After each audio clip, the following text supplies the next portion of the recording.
వ్యాప్తంగా ఉన్న అన్ని ప్రైవేట్ స్కూళ్ళకి వాటి యాజమాన్యానికి తెలియజేయనిది ఏమనగా డిస్ట్రిక్ట్ కలెక్టర్ గారి ఆదేశాల మేరకు పాఠశాలలో ఎక్కడ కూడా యూనిఫామ్స్, టెక్స్ట్ బుక్స్, షూ, టై ఏది కూడా అమ్మకూడదు. అమ్మినట్లయితే కఠిన చర్యలు తప్పవని జిల్లా కలెక్టర్ గారు తెలియజేయడం జరిగింది. అధిక ఫీజులు కూడా ఎక్కడ కూడా వసూలు చేయకూడదు.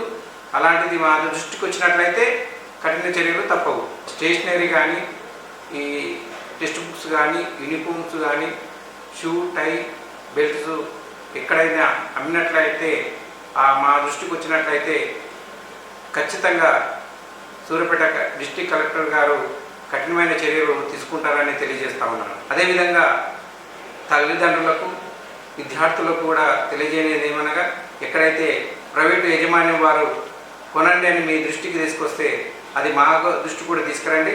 వారిని ప్రశ్నించడం జరుగుతుంది, కఠినమైన చర్యలు చేపట్టడం జరుగుతుంది.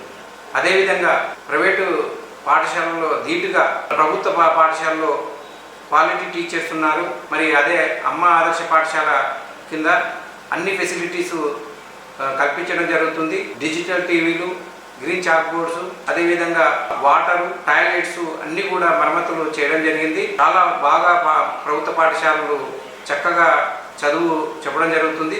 ఇంగ్లీష్ మీడియం స్కూల్ కూడా స్టార్ట్ చేయడం జరిగింది. కాబట్టి ప్రతి తల్లిదండ్రులకు తెలియజేయమనగా ప్రైవేటు పాఠశాలలో అధిక ఫీజులు వసూలు చేస్తున్నారు. కాబట్టి పేద కుటుంబాలకు చక్కటి అవకాశము ప్రభుత్వ పాఠశాలలో. మీరందరూ దయచేసి ప్రభుత్వ పాఠశాలలోనే ఏం చేయాల్సిందిగా మీ అందరినీ రిక్వెస్ట్ చేస్తా ఉన్నాం. ప్రభుత్వ పాఠశాలలో ఎటువంటి అసౌకర్యాలు భోజన విషయాల్లో కావచ్చు, టాయిలెట్ విషయాల్లో కావచ్చు, టీచర్స్ విషయంలో కావచ్చు సౌకర్యాలు బాగా లేకుండా మా దృష్టికి తీసుకురండి.